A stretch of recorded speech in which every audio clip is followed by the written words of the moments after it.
Et re les poteaux. Donc voilà, la GameCube est là. Alors je t'explique, ce câble là, tu le branches à l'arrière, tu vois, à l'arrière de ta GameCube.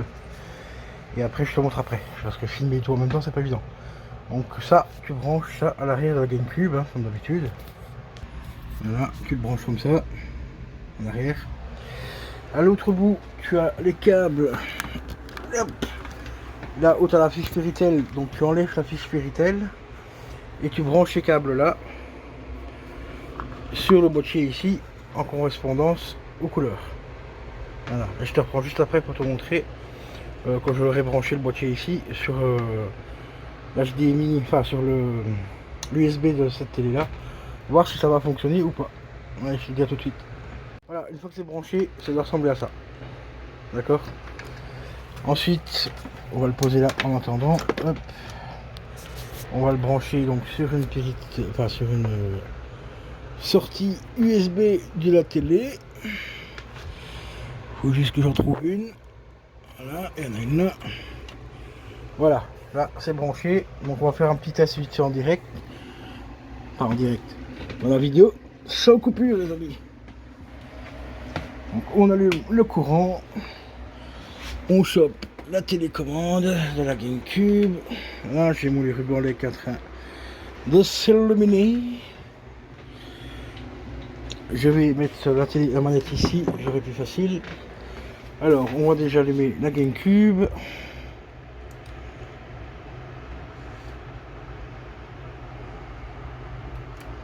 Alors là, il faut juste que je chope l'interrupteur parce que j'ai dû la brancher sur une rallonge. Voilà, donc la GameCube est bien allumée. Voilà. Le boîtier, on voit pas s'il est allumé ou quoi parce qu'il n'y a pas de LED dessus. Donc on va choper la télécommande de la téloche. Voilà, on va déjà allumer la télé. Oups, attendez. Là, attendez les amis, je reviens. Voilà, désolé parce que la télé s'est allumée sur la télé américaine via l'application que j'ai sur la télé, donc le droit d'auteur oblige. Donc là pour l'instant il n'y a rien d'affiché, c'est normal parce que la GameCube n'est pas encore raccordée avec un câble HDMI. Enfin le câble HDMI je veux dire n'est pas encore raccordé à la télé. Donc sur le boîtier du boîtier à la télé. Donc je vais faire ça de suite. Donc je reprends juste après. Voilà, le câble HDMI est ici. Donc on va le mettre ensemble. On va juste le faire passer ici. Voilà, donc il se branche juste ici à l'arrière hein, du boîtier. On va faire ça comme ça, hop. Bien sûr dans le bon sens, ce serait bien. Voilà, tu vois, comme ça, on le brancher, je le branche ici, je te reprends après.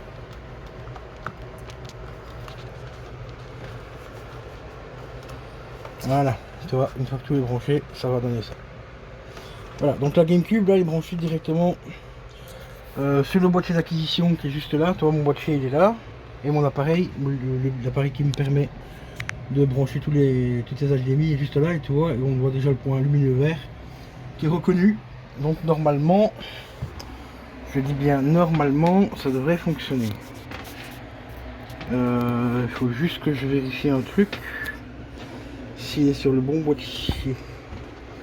Attends, la HDMI GameCube, celle combien? Celle qui est branchée. Parce que là je vois pas bien. De toute façon, c'est le seul qui fonctionne, donc ça doit être le 3. Mais j'ai rien à l'écran.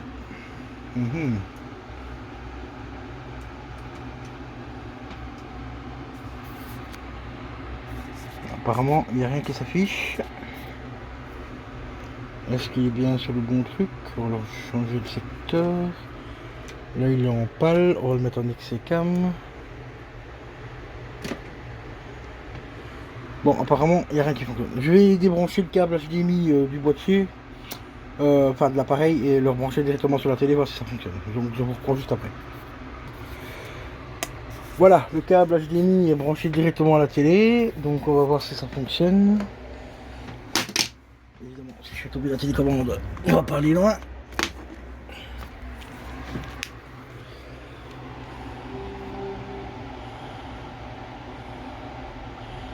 Bon, il me repère pas l'autre HDMI, comme tu le vois. Il me repère que celle du boîtier. Donc si ça tombe, c'est comme je l'avais dit dans la vidéo présentation du boîtier, c'est que le boîtier a besoin de plus de courant pour fonctionner. Donc ici, branché directement sur l'USB de la télé, ça ne marchera pas. Donc je vais essayer de le brancher directement sur un chargeur de téléphone. Donc ici j'en ai un là, je peux débrancher qui ne me sert à rien pour l'instant. Donc on va l'alimenter avec un chargeur de téléphone et on va voir ce que ça donne. Donc on va débrancher hop ici. Par contre je sais pas si le fil sera assez long. Ça c'est un peu la merde. Il se branchera comme ça. Le câble ne sera pas assez long. Ouais, pas du tout. Donc on va le brancher un peu plus loin. C'est un peu le bordel ici derrière. Quand on a plusieurs consoles. C'est un petit peu la merde, moi je vous le dis. Ah voilà, ça y est.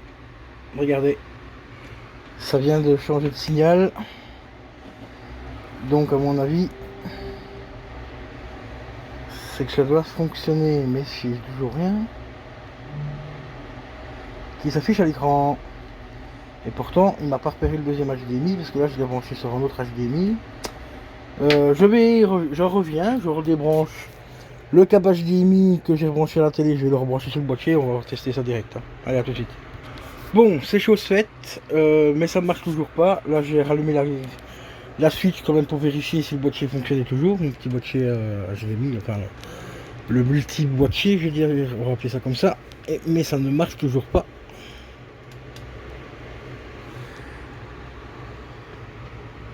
Ah, là, la console vient de s'éteindre, on va rallumer la PS2, ce sera plus simple. Voilà, la PS2 normalement on devrait s'allumer directement. Voilà, la PS2 fonctionne. Ça y a pas de souci. Mais la GameCube, on voit rien du tout. Alors est-ce que c'est mon boîtier? Oui, la GameCube est là, donc j'essaie d'appuyer sur le bouton pour changer. Donc là, elle vient de passer sur un autre port HDMI. Elle vient de passer sur le port numéro 3. Mais est-ce que c'est bien le numéro 3? Parce que je vois pas les numéros qu'il y a dessus, parce qu'il y a tellement des câbles de partout que je ne sais plus bouger le boîtier comme je veux, donc c'est un peu compliqué. Attendez, je reviens les gars. Bon bah les potos, je crois que le boîtier est mort. Hein. Ne fonctionne pas parce qu'il n'y a rien qui s'affiche. Là tu as la switch qui est allumée. Je vais appuyer sur mon petit boîtier pour te montrer que les autres consoles qui sont allumées également fonctionnent. Là ça intervertit, hop, on passe sur la PS2, tu vois. Et ici, normalement, on doit repasser sur la PS3. Voilà. Et la GameCube est bien branchée et tout, mais ça ne marche pas.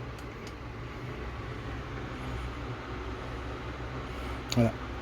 Donc je sais pas. Donc je pense que je vais faire une réclamation au site pour qu'ils me renvoient un autre boîtier et puis voir un peu ce qui se passe. C'est pour ça que j'ai préféré prendre un boîtier en métal parce que c'est meilleure qualité. Et ben, malheureusement, les deux que j'ai commandés, ils ont été perdus à la poste. Et j'ai pris celui-là, et ben celui-là apparemment c'est de la merde. Donc voilà, voilà, c'est cool. Donc je vous reprends plus tard, je vais essayer de voir un petit peu pourquoi ça ne fonctionne pas et tout ça. Donc à plus.